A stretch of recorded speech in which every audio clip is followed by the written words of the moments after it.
This is Beyond the Bell Tower, where an elite group of North Carolina State University students give us a behind-the-scenes look at their steps to success. These students, who are in the top 10% of the country, are active in student support services at NCSU. These students are low-income and first-generation college students. Nationally, this population has a 10% graduation rate. Here at NC State, these students have a graduation rate of over 90% and go on to become doctors, dentists, accountants, and engineers. They work at Google, Apple, and the NCAA. Some have even earned PhDs at Ivy League colleges. These students go well beyond the bell tower to attain their eminent goals.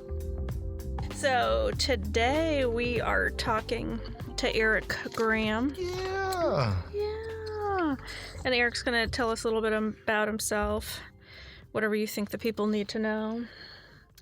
Where are you from? What are you up to? What you doing? I'm from Charlotte, North Carolina, 704. It's better than any other city in North Carolina. I don't know. Judgment call. I mean, it's hard to debate. But, yeah, my name is Eric Graham, going into my fourth year. I was an engineering major, then I decided to switch. Now I'm trying to get into textiles technology. Okay. What year are you in school? Like, when did you come to NC State? I graduated high school in 2014, so, and I came right, that next fall, so. Okay. Today, what will be your most significant memory, like NC State memory? Like in 10 years when you come back for alumni weekend? Because you've been here 3 years? Yeah. I'm going into my fourth, so 3 whole years. Yeah. My most significant memory, it's been a roller coaster, especially this past 2 years. Shucks. Now, you want a positive memory? We'll start positive.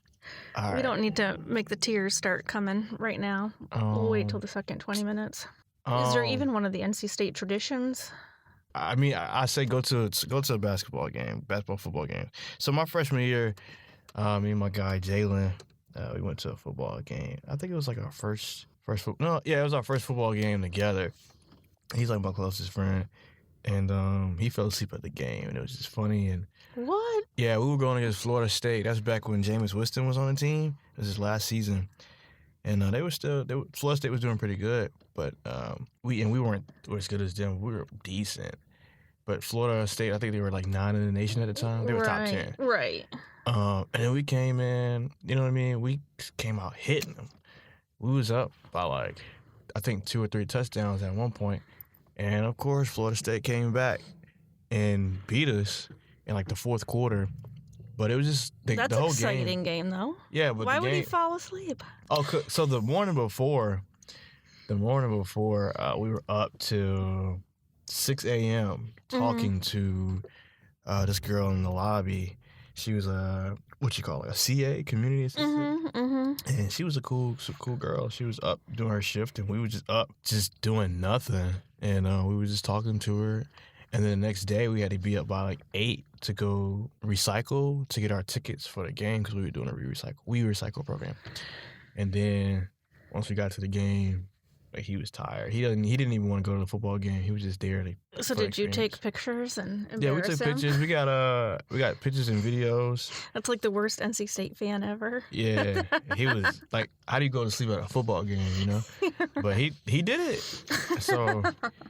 But that was a funny memory. I mean, it's I've got so many memories. Yeah, we don't want to know about all of them. Yeah, but I was just trying to pick one that's suitable for this. People can contact you later. Yeah, about they your can. Well, I guess I'll give them my contact info later. Okay. So right now you are taking summer classes in preparation to transfer into textiles. Mm-hmm. But what has happened in the last semester? So since fall 2014, you came in as an engineering student, which is one of the most competitive engineering programs in the country. So how was your first 2 years in engineering? First 2 years was all about, okay, I came in and I wanted to be a mechanical engineer, right? Mm-hmm. And then I figured out about the CODA system. And, you have to take your intro engineering courses, your Calc 2s, your chemistries, your physics, things like that. Take all of those, get the highest grades you can, preferably like all A's, basically, is what they want. A's and B's, but mostly A's. And they want you to be competitive and apply for an engineering discipline. Right. So you're accepted into the college, but then you have to meet standards to get into the specific major. Yeah. Okay. And so mechanical engineering was one of the more competitive disciplines to get into. And bottom line was, after I took all my intro engineering CODA classes, I wasn't competitive enough to get in to mechanical engineering. So I had to figure out, like, what's the next step? What was that experience like? It was... Because I'm assuming, this is the assumption I'm making, is that if you were accepted into NC State, into engineering, you had to have been successful your entire academic career. Yeah, until that point. When I was in high school, I graduated number 3 in my class. I had a 3.75 unweighted GPA and a 5.0 weighted GPA. Yeah, that's amazing. Yeah, so I was in the books in high school. So I'm used to success, right? Academic success, and so to not be competitive to get in that major, I was just like, what do I do? Mm-hmm. I was kind of. It was stressful. It was, like I said, I wasn't used to not getting my way academically. Mm-hmm. The classes that I was taking was just hard. I was putting in work, but it was just tough. Got in groups, tried to do group work together. It still wasn't working out the way I wanted it to. So I didn't get into the program that I wanted to get into. So I had to figure out, like, okay, like, which one of these other disciplines can I get into? What's most similar to mechanical engineering? And then I got into biological and agricultural engineering. How is that the same as mechanical? It doesn't sound the same, and it's really not the same. It's different, but like, they have a lot of mechanical engineering aspects, and you take a lot of the same courses, and that's why I applied to the program. And I got into that program, but it's a smaller, way less competitive program. So that's why I got in. But the things that you can do with that are similar to mechanical. Some things are similar, but you can't do as much with that degree as you can with a mechanical engineering degree. You can do anything with a mechanical engineering degree, and that's why I was trying to get into it, but it didn't work out. And so, in the midst of all of that, there was other struggles that I went through too. So I somehow still wound up getting an internship, like in between, like switching those majors, right? Or rather, getting denied by one and getting accepted into another. Right. This is not like within the same day. This is like within a semester long battle, if you will. One semester, 2 semester long battle, if you will. So in the midst of all that, trying to figure out things about my major, I'm also trying to get a job, kind of trying to get job experience. I'm also being involved. Right. So I somehow got an internship, and Don't say somehow. You're right. No, because I did work for it. Yeah. Like, it wasn't like somehow and it was just like lucky. Like, I was involved am involved. My GPA was pretty decent at the time. I already had work experience on my resume from high school. And then the summer before, I was a camp counselor for minority engineering students. So I was putting in work. Mm-hmm. So you had good references. Yeah, stuff like that. Kind of good. Yeah. So I got an internship. And I got into the biological and agricultural engineering degree at the same time. So I got on my internship. So you're feeling pretty good about yourself? Yeah. And I got on the internship. Well, let me go back to the biological part. Okay. So I got into my first biological and agricultural engineering class. I didn't like it. It was bad. So what did you say to yourself that day? Well, it wasn't a day. It was a whole semester. Yeah. So what were you telling yourself? I was like, I gotta figure something out, like, because I went from one thing to another, and now I don't like this, and as time like this, I'm using up this time, and I'm like, I got to figure out like something kind of fast, because time is not going to wait for me, and I only got so much time here, financial aid, all that stuff. Right. I'm already on the 5-year track, so I just got to figure something out because plan A didn't work, plan B is looking like it's not going to work, like because it's boring, doesn't apply to you. Yeah. And the first class I took, it was an intro course, but they used a lot of computer language stuff, and that's one thing I just don't like. It's like programming and computer languages. We took MATLAB in that class, and I had took a MATLAB course before I got into this class, and it had MATLAB aspects, and I already knew I hated MATLAB. And yeah, it was I just couldn't get past that. So that's a huge thing, like a mental block. Like, I hate this. Yeah. And it's hard. So I'm supposed to devote so much time and effort to something that I hate, that I know I'm never going to do. Yeah, exactly. It's like... And then on top of that, so let me refer back to this internship. So I'm working with Duke Energy, and I'm working in transmission line engineering, which is basically like working with power lines and, all the stuff that generates your electricity and stuff like that. So I'm working with them, but I'm working in project management. So that's more business, kind of, than straight engineering stuff. But I'm still working with engineers, but my role is as a business role. And I realized that I liked my role as a business role more than what I saw what the engineers were doing. Right. So all this is going on. I don't like my biological engineering course and that whole discipline. And then I realized I don't like engineering either.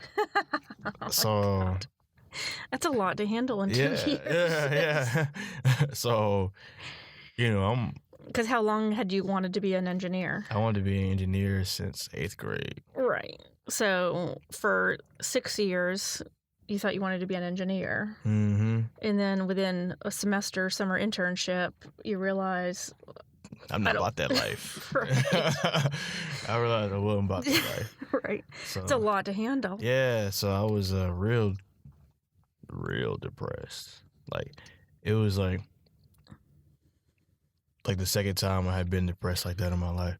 So I had been, in the year before that, it was because of some social things. I don't know if I can say all that right now. I mean, I can. I don't know. Well, we can have you on for another topic. All right, yeah. So, I was really depressed, and I didn't pass any of my classes that semester because I didn't know what else to do. Like, I was putting in all this effort. These classes were getting harder, and I didn't have interest in them on top of that. Right. So So the depression, do you think, came from, like, not having a plan, or was it the identity? Like, again, you would want to be an engineer for 6 years. You've always been successful, and then slam in your face, you're not being successful and you don't like it. It was all that. All of that. Like, all that you just said. Yeah. 100% of that. Yeah. Which is why, because I'm a pretty tough. Fear of what's going to happen. Exactly. It's that too. All of that. I was in a bad place mentally. I'm a tough person, mentally tough person. But it was just, I'm a human at the end of the day, and there's only so much that you can handle, even the mentally toughest people. And you had this plan, and it just kind of got thrown in the trash can. And then, without a backup plan. Yeah, without a backup plan. Yeah.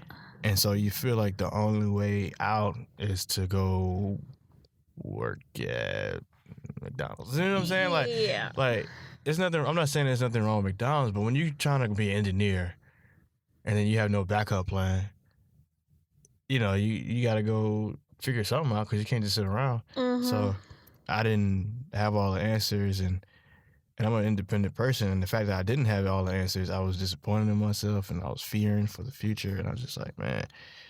So I was pretty down bad.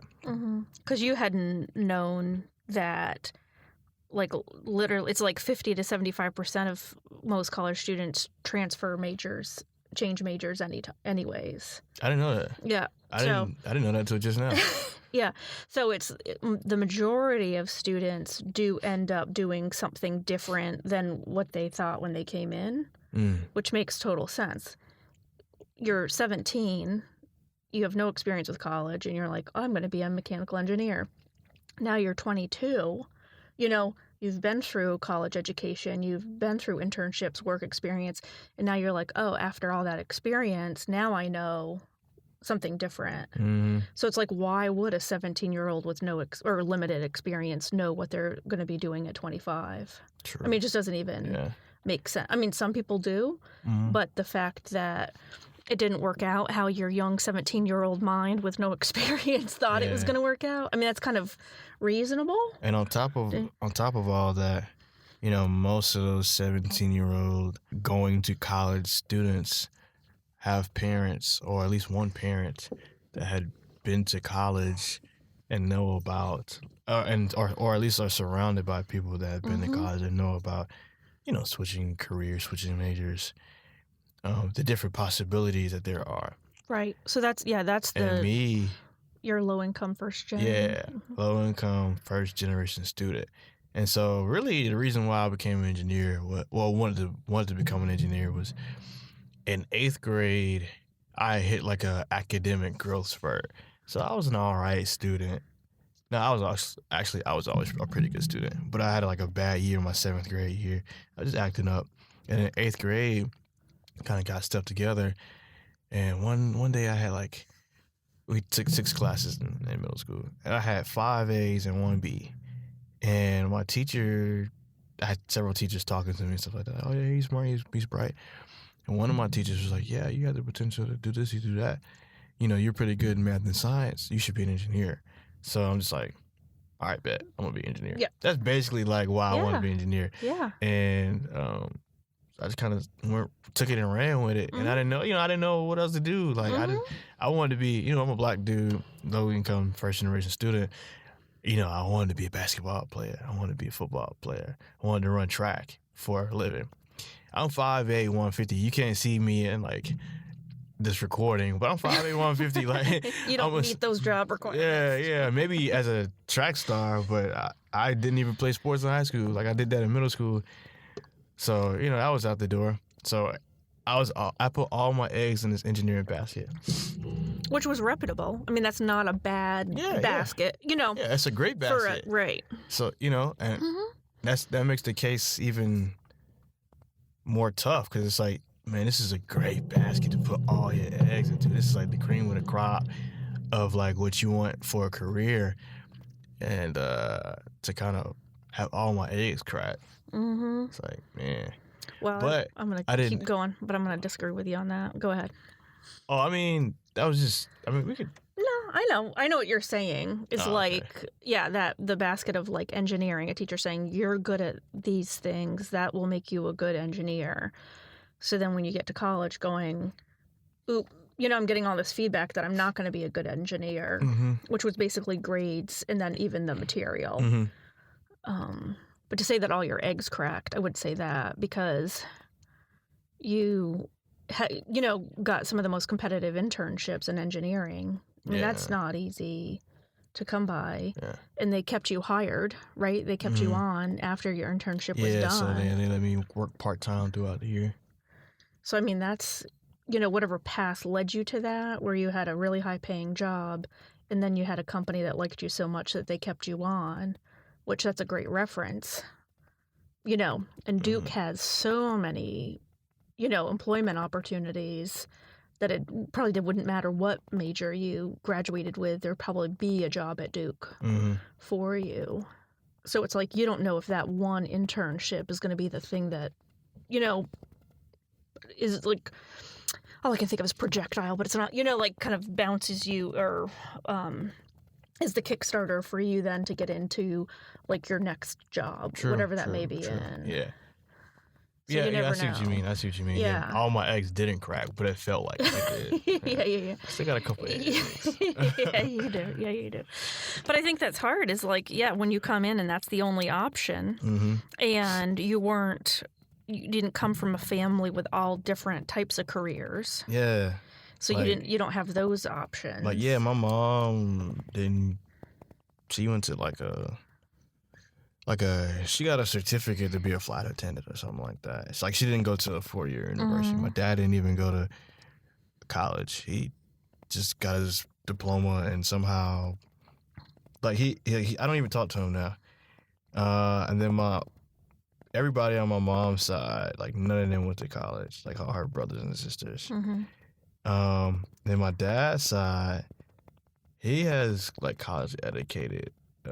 Family members. Yeah, but his brothers and sisters, all of them went to college. But I never really talked to them growing up. And when we tried to have a relationship, it just, I don't know, they all live in different places. And we just, and now I don't even talk to my dad. So by default, I don't talk to them. Right. So kind of just like me on my own, you know, which is what I'm used to. Because like I said, I'm an independent person. My mom's that same way. We kind of grew up learning how to rely on yourself and not anybody else. Well, and I hope that's with student support services, though, you were able to rely on us. Yeah. You know, when you that's needed to. Yeah. That's why I'm here now in this position, because, you know, talking with you, coming to your office, you know, you saw me when I was like mad depressed. So I guess I'll plug that in. Yeah, you know. So you know, I was down bad, and I was just like, what am I gonna do? And you know, I came into your office, and you just like, you know, we just sat down, we talked, and I was like, I walked in moping, but I walked out like with a slight grin, you know, on my face. Like that was a major improvement. I remember that day, because I had so much on my plate and on my mind. I just talked to you about it, and you gave me hope that it was going to be all right. And then you guys have other resources like tutoring and things like that. I actually utilize a tutor in my sophomore year before getting into biological and agricultural engineering. So there's definitely different resources that you guys have, you know, to help out. But the main thing that helped me out was talking to you, that one-on-one talk, kind of career guidance, switching major guidance, gives me hope that the world isn't ending. And you know, my GPA had gotten like really low by that point, and you know, everything is like based on your GPA nowadays. And I'm like, man, I'm this great guy, you know, with these other things. It's just my GPA, so I don't know where I'm going with this major. But you like helped me out, saw my options, showed me my options, and you showed me that all my eggs weren't correct. You know, I thought all my eggs was correct, but you showed me that I had a couple in the corner. And so, and so. Well, I think that's the thing is you can't be, as much as you're used to relying on yourself and you've been successful relying on yourself, it doesn't always work that way. Yeah, you know, there's going to be times where you are going to have to rely on other people. And we hope that, you know, student support services is a safe place for people to rely on. And it definitely is. If you in the program or think about getting into the program, get into the program, because if I didn't go, I don't know what I would have done if I didn't come to you and come to TRIO, student support services. Like, I really don't know what I would have done. And I remember when I was like just kind of like down bad, and I think you might have sent me an email, and I kind of replied to it, or maybe I just saw an email and thought to send you. I don't know, but something like you gave like a notification in my inbox that kind of prompted me to say something to you about it, and that's when like stuff changed. So you should have told me that, because now it's going to motivate me more to keep sending more emails. Yeah, do that. I mean, do that, because sometimes, and then I was a busy guy too, so like, you know, sending all those emails, if you didn't, like, I probably would have forgot to come or not have thought to come in. Right. And I don't know what I would have done. I remember thinking about transferring. I remember thinking about, like, I thought about everything, dropping out. Like, I knew that wasn't an option. Well, I mean, it was an option. But, you know, that's something when that's you didn't know what else to do. Yeah. So it's like, what do I do if I don't drop out? Yeah. And so, like, but you helped me realize that there were so much more options than just dropping out or transferring. So, yeah, because what are all the options that you've thought of since then? Since we met? Yeah, you've gone through majors. Yeah. So why are you picking textiles? Well, I was trying to get into business. And then I got into another agricultural business program. I was like, I don't like that. And so I kind of I found myself about to seep back down into like that, oh my gosh, I don't know what I'm going to do. But you like having a talk with you one day, you just like relax, calm down, like everything's gonna be all right, like just relax. And so I relaxed and just kind of like I don't know. One day I was in the library and I just looked at different majors, and I went and somehow found textile technology. Mm-hmm. And I was like, oh, this is something that I could be interested in because I was looking at business with supply chain. And textile technology textile technology with a concentration in supply chain kind of combines that business interest, the supply chain part, Mm-hmm. and my engineering background with the whole textile technology part. So, And that's the great thing about NC State is that literally, I mean, I don't, out of, almost every college has some form of an engineering degree. yeah. So it's like, it's not like if you can't make it in college of engineering, then you've got to, become a social worker. It's Yeah. like, no, there's all these other disciplines that you can figure out to see if they're actually a better fit. Mm-hmm. Because as a 17-year-old, how would you have ever known there was a degree in textile technology? I don't know. I mean, right. So it's like, it'll be interesting, if this does end up being, oh, I love supply chain management. Oh my God. Mm-hmm. It's like you could not have made that choice at 17. No, especially not me. Mm-hmm. Not where I came from and, the stuff that I knew and didn't know.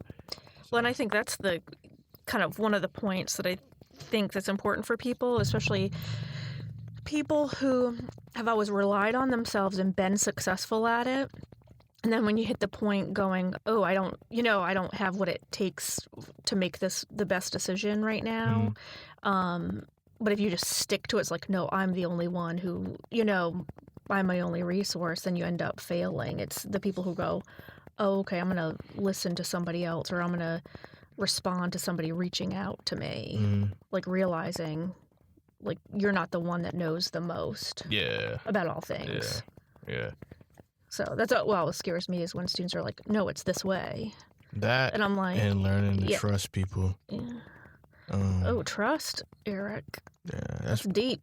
that's big. Yeah, I mean, like you can't just go to anybody to get advice, and then what I No. mean. Like that's another thing my mom always taught me. She basically I have no trust in nobody. Like I was in a relationship, but didn't have trust in my girlfriend, and she didn't even do anything that was untrustworthy. Mm-hmm. But I don't know. I just had a untrustworthy personality, and then I went through a lot of stuff and learned to trust people, and I had to learn to trust your advice that you gave me, and So how do you do that? Like, how do you figure out who How to to- trust and who not to trust? You got to take a chance and see the results.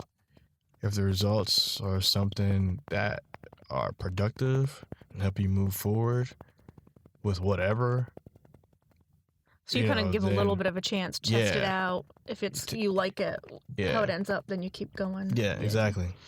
And if it's the opposite, then you just you cut them off.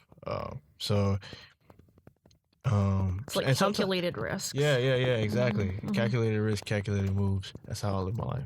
For real. Okay, yeah. I saw. This kind of going off track, but Uh-huh. one guy I like, and a lot of people don't really like him too much, but Floyd Mayweather. Despite all, Yeah, he's kind of controversial. yeah, I think. despite all the controversies, He's a boxer. yeah, Mhm. the boxer Floyd Mayweather. Despite all the rah-rah and controversies that he has going on, you put that aside. But if you look at the work that he puts in with his boxing discipline, his boxing career, I mean, the man is undefeated. And, he still has his whole rah-rah going on. You would think that would get in the way of his boxing career and, but the man's still undefeated. So it's like something good has to be going on. And I like him because he's a guy, he's of similar build. He's a black dude, comes from humble beginnings. I mean, he's 5'8", 150 as well. And so, like, I don't know, I paid attention to him back some time ago, and he said every move that he makes calculated moves. Mm-hmm. And I was just like, I like the phrase, so the phrases sounded cool. Yeah. And then I looked at everything that he does and did. And everything he does and did was with a purpose, and he knows the risks and rewards of every decision that he makes. You know, he not out here just willy nilly. You know, he said stuff and did stuff, you know, to promote himself. You know, a lot of people don't like it, but a lot of people still watch him. Mhm. You know, he brings in a coin, a big bag, you know, to his fights. He elevated the sport of boxing. You know, one of the biggest names, if not the biggest name in boxing today, and he's still undefeated. You know, he's calculated his moves outside the ring as far as bigging up himself and making as much money as he can, and he calculated his moves inside of the ring by being undefeated. Well, not by being undefeated, but as a Right. result, he was undefeated. Right. So, I took that and I applied that to my life. Just like, you know, every decision that I make socially, you know, I calculate it. You know, okay, I can only put this much into somebody. Let me see what I get out of that. You know, stuff like that. Yeah, because I mean, they say it's kind of the most annoying thing is when people just respond, react. Yeah. You And it's can't like, just, well, what are you doing? Yeah, Like, you what's your plan? Yeah. Like, what do you stand for? Yeah. And if you're just kind of like reacting and not Yeah. doing anything, do you know? Yeah. It's like, Yeah. You can't. those You're people just are reacting annoying. just because. Yeah. Instead of reacting for a purpose or reacting with a purpose, you're just reacting just because that's the first thing that came to your mind. Mhm. You know, that's like what an untrained child does. Mhm. You know, they don't know any better, so they're just doing whatever. Yeah, and then with the calculation, it's like, yeah, those are, I think that infers like it's always changing. Yeah. You know, you're always gauging, always changing. It's like, okay, now I'm here, so now I'm going to, you know, what calculation am I going to make? Okay, now I'm here, now what Yeah. rather than I'm just going to be a mechanical engineer. Yeah. Exactly. There's no calculation in that. You know, Yeah. it's because he has to have kind of small steps that lead to his greater goal. Yeah. And you can't make one thing about it. I mean, everything in your life can't be calculated, but if you can, but calculate as much as you can, Mhm. plan out as much as you can, do what you can, make the best out of what you can, and that's what I had to learn. I can't control everything, but I can control what I can control, and whatever happens, happens. You just kind of, Mhm. you know, control what you can calculate, and sometimes you miscalculate, and you gotta recalculate after that. You know, so Right. you know, But at least you're aware of what you did. yeah. So Rather than going, I can't believe that yeah, happened to me. You know, and it's like, exactly. And so I was at a point where I was just like, I can't believe what happened to me. Oh my god, like what's going on? And then I was just like, all right, I can't even talk to y'all, recuperate it. You know, now I'm taking steps towards the rest of my life. So No, that's good. So there's a couple of things that I know that happened in that whole process.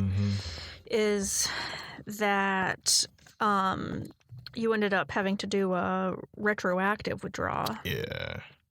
So what was your experience with that, as much as you feel comfortable sharing? So that was crazy.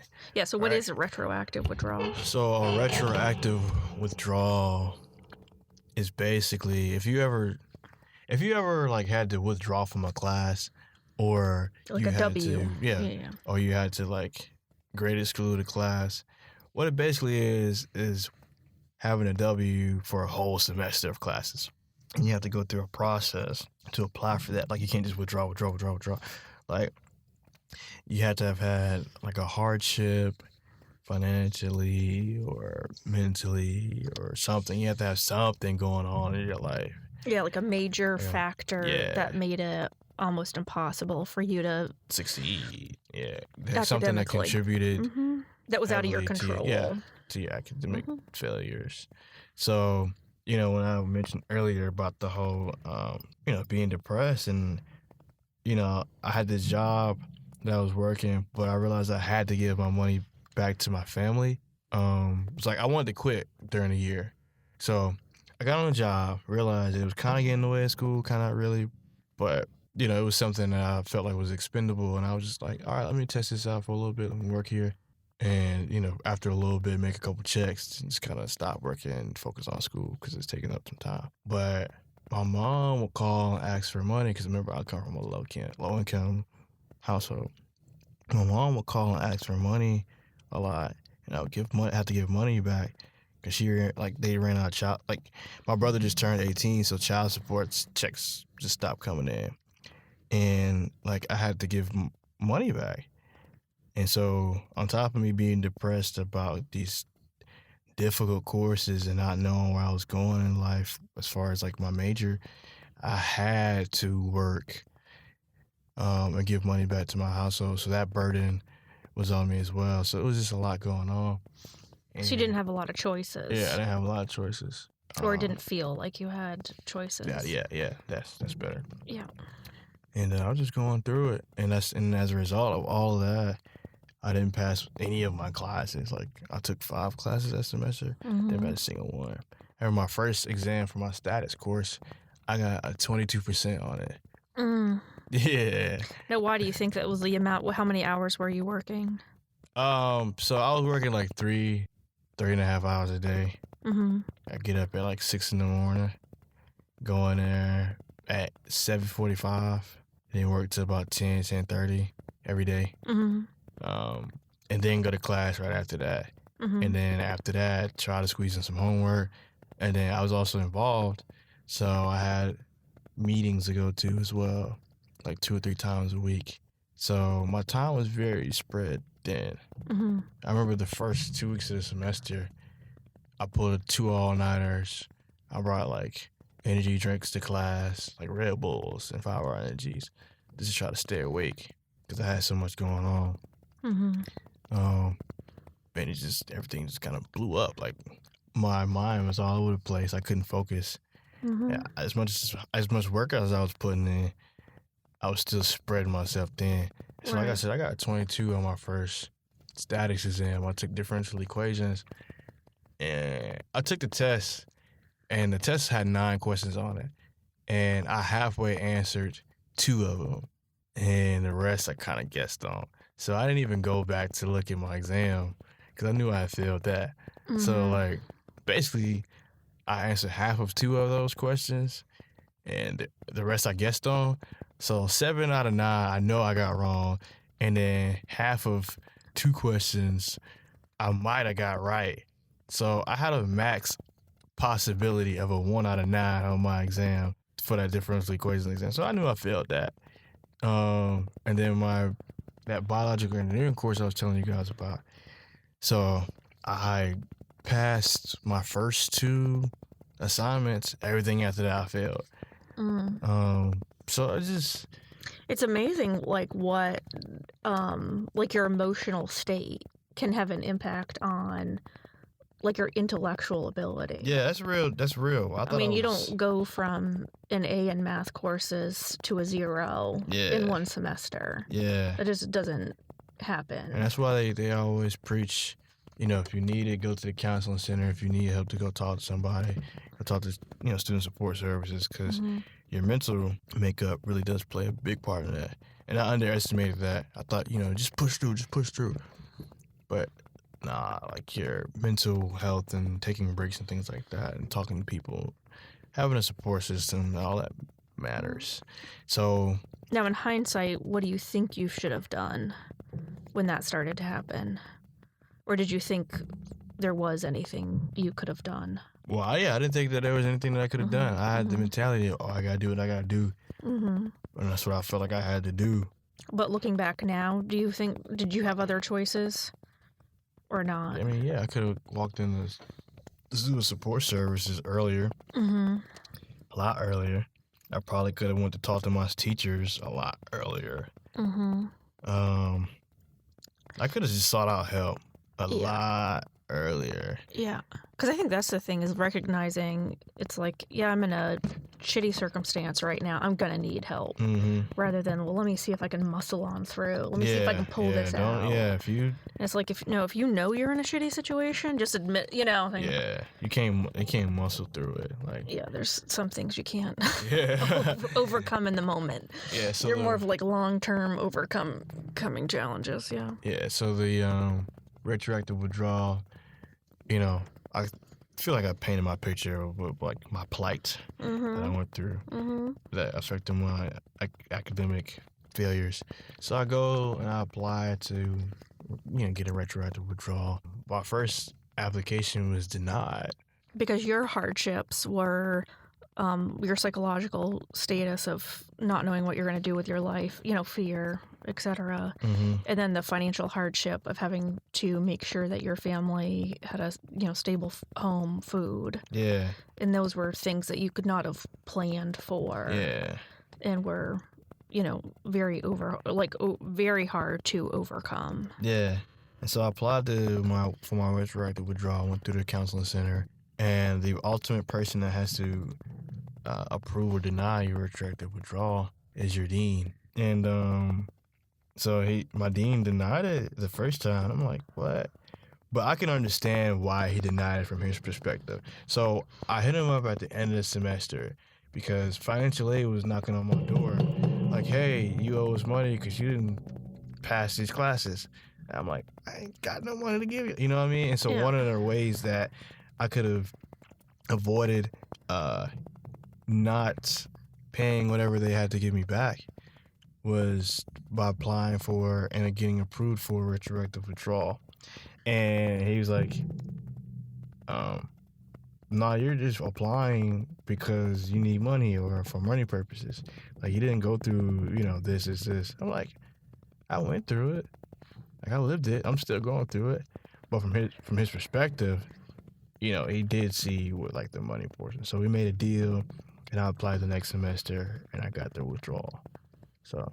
Mm-hmm. And you haven't had to pay any money back to financial aid? No, I haven't. There was They tend to be understanding when it comes to situations like that. They were. Yeah. That's another story too, but long story short, they were understanding. And yeah, because that's the other piece, is that just because you get an email or a letter from financial aid saying you better pay us money or else, that doesn't mean that's their complete attitude or that's the only option is to pay them in full. Yeah. There's tons of other options. You just have to contact them and discuss what your options are. Yeah. I thought I was going to have to, I don't know. Yeah, no, those are scary emails. Yeah, it was. You owe us $5,000. Yeah. It's like, it was $6,000. Yeah. You saw my tax return? I have $6,000. Yeah. I'm like, geez. Like, long story short, by the grace of God, like that, I didn't have to pay a dime back. Mm-hmm. And I got the email, and I'm just like, wow, that's crazy. Yeah. So. Yeah, so sometimes it just doesn't happen in the way you want to have it happen, or even it's like that whole, even you just look at like changing major, it goes from like exciting to scary even within the day. Mm-hmm. It's exciting, like, oh, I found out that I can do a retroactive withdrawal. Then it goes flailing back to scary when he says, no. And then, and then when financial aid says, no, you don't have to pay it back. So then it's exciting. Mm-hmm. And then when it's like, I still need this retroactive withdrawal because my GPA is still in shambles. Yeah. So. And then it's like, oh, I'm glad that I found textiles in 2 semesters. Mm-hmm. Who knows what you'll be thinking. So, it's a, what do you call it? Like a ping pong, it's back and forth. Roller coaster. Roller coaster. More accurate. Yeah, roller coaster. So there's some highs and then some lows. But at the end of the day, you end up back in a stable place. Mm-hmm, mm-hmm. So. No, because my thing with you is that you do so well academically, personally, so responsible, et cetera, et cetera. You're not going to start being, for lack of a better term, like a loser. Mm-hmm. You're not going to start failing. Yeah. You've never failed before when you should have. Yeah. You shouldn't have gotten as far as you are based upon your circumstances. Mm-hmm. And you did. So that means you're just going to continue on the same path. Yeah. So, yeah, I'm not concerned about you. Oh, word. That's what's up. Yeah. No, because you haven't given any reason for concern. It's like, even when you were doing stuff that was concerning, like not doing well in classes, you responded well to it. Yeah. You reached out for help as soon as you could, because you just were in the storm. So when you're in the storm, you can't even see out to where there is help. Mm-hmm. But you were able to. Yeah. You don't panic. Mm-hmm. Like French Montana said. Don't panic. So what else do you think it's important for people to know, especially, say, like for engineering majors who are coming in who aren't meeting the quota requirements?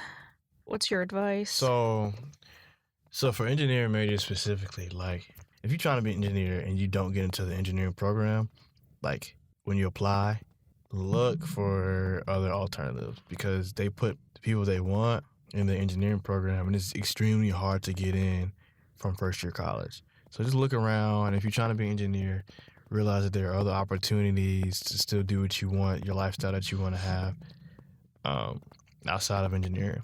Now, if you one of those students admitted into the College of Engineering and you apply to quota, things don't go well, same thing. Realize that you don't have to be an engineer. You don't have to necessarily be a part of whatever discipline. You just kind of got to make sure that you're doing something you at least like. Mm-hmm. And that's something, that once you get that degree, that it'll fit your lifestyle. I don't think your career path or your job should have so much say-so in your life, because like one thing you always told me, Sarah, is that you change degrees, change careers, like, nowadays we change careers like 5, 6, however many times. You just got to kind of make sure that you got something that you like to do and that you're able to live whatever lifestyle you want to live outside of your job. So if you want a family and you want to live a low-key lifestyle, something that can kind of complement that, just... Because you're going to be working till you're 72, probably. Yeah. So that's 50 years. Yeah, you're not going to be doing the same job. It's for not 50 years. Yeah, it's not the same thing how it was back in the day. People change careers all the time. So you might have an engineering degree, and then you might end up in sales. Or you might have a management degree, and you might end up, I don't know, doing something else. Like, it's just, this stuff's overrated when it comes to like, oh, this is what I want to do in my life. You got to love what you do. Sometimes your love don't yield financial benefits. Like sometimes, like that's okay. Just you can have a job that is lucrative and then do what you love outside the job. Like for me, I love the game of basketball, but I'm not an NBA analyst. I don't have the credentials to be one. I'm not a journalist. I'm definitely not a basketball player. So, I just gotta find out how to, play the game on my own outside my job. Make sure, what I mean? Make sure I have a job that I can make time to play and watch basketball and do other. Now, basketball's not the only love. I got other stuff that I love and passionate about, but it's just an example. Yep, exactly. Because they say, do what you love, do what you love, do what you love. Like, I love basketball and I want to be a basketball player, but it is genetically impossible for me to be a basketball player. Like it is. So, and then some people actually love being an engineer, but like most people don't love being an engineer. Like, you know what I mean? Like, yeah, it's just like liking the aspects of it. Yeah. So like me choosing my career, it's like I like to sit and hang out and chit chat with people, Yeah. That's what I'm doing all day. Yeah. You just have to, figure it out, too. Because it's like, what do you like to do all day? Do you like to sit around and talk to different people? Then that may be a different career, or you don't want to talk to anybody, so then you find a job where you work from home, et cetera. And, because that's the other thing I was going to say is I think it's almost like only 60% of students who are accepted to engineering as incoming freshmen actually graduate with an engineering degree. And so that doesn't mean that those 40% couldn't make it, we're not smart enough, we're not good enough, any of those reasons. It was that probably those 40% found other paths, that were better fits for them. Because for you to get accepted into the College of Engineering, you have to be smart, dedicated, strong student, et cetera, right? So you don't suddenly come to the campus and, not be that way anymore. It's that you're now exposed to all these other majors, career paths. You're like, oh, actually, I think this is what I want to do. Yeah. And if one thing you got to do is you got to know yourself. And if you see signs early that are like, oh, man, I don't think I should be doing this, listen to those signs. Because they're going to be people who've graduated with engineering degrees and then getting a higher education degrees in engineering. And it's like, oh, well, you're going to struggle every day. And then you're going to there's gonna be days where you want to quit and you don't want to be an engineer anymore because it's tough, but you gotta stick to it. I mean, that's true for them, but like, if you really know, like, this ain't for me, but they say, you know, This if you is keep different working, from having a hard day. yeah, like if yeah, There's a you know? difference between not being the right fit and having a hard day. Yeah. Yeah. So just listen to yourself. And I'm not discouraging people from being engineers either. Like, I'm not discouraging engineering. All I'm saying is, you know, if you apply for engineering, you want to be an engineer, but things don't work out early on, just keep an open mind. Right. That's what I'm saying. Right.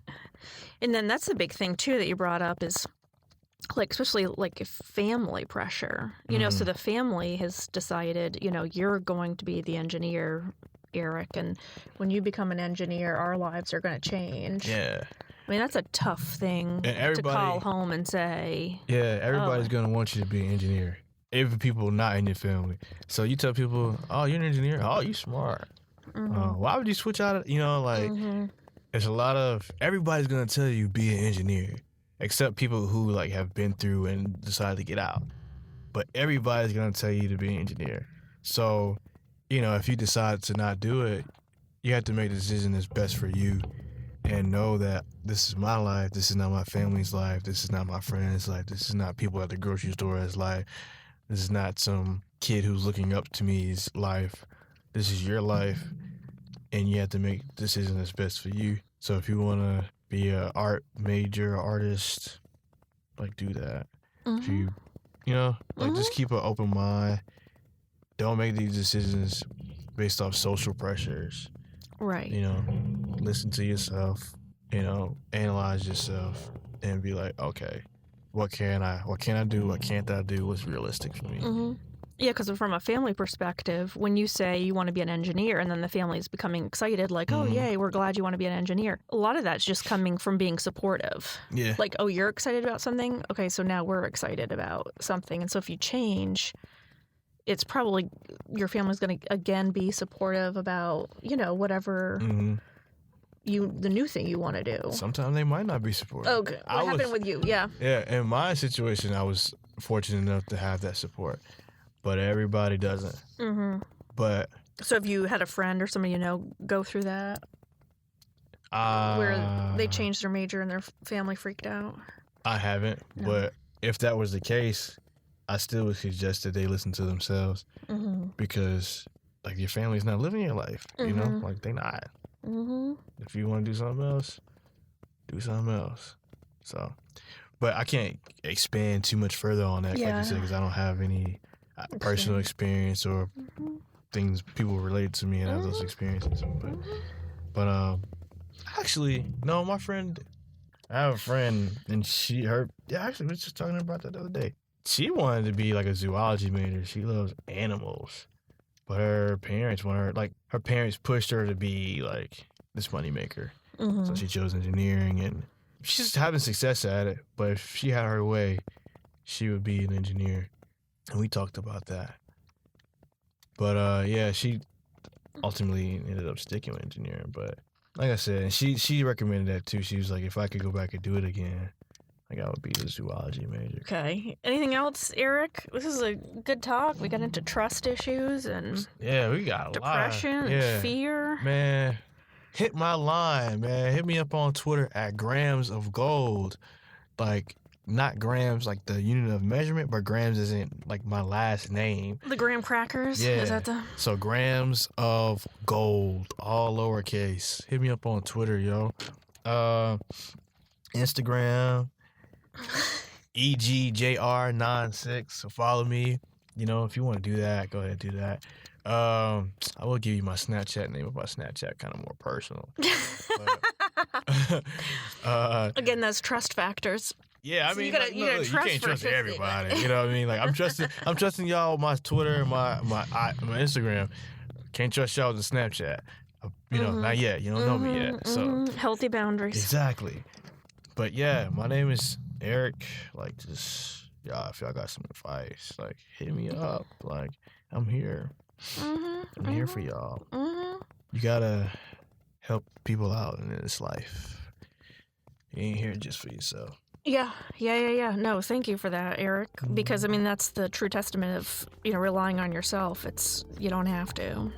Boom. What? Yep, you don't have to. You can if you want, but you don't have to.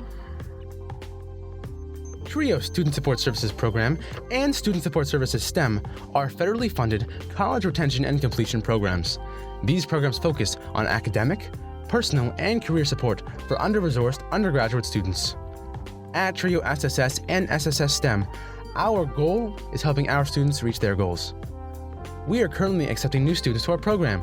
Apply today. Go to www.ncsu.edu to learn more about student support services at NC State.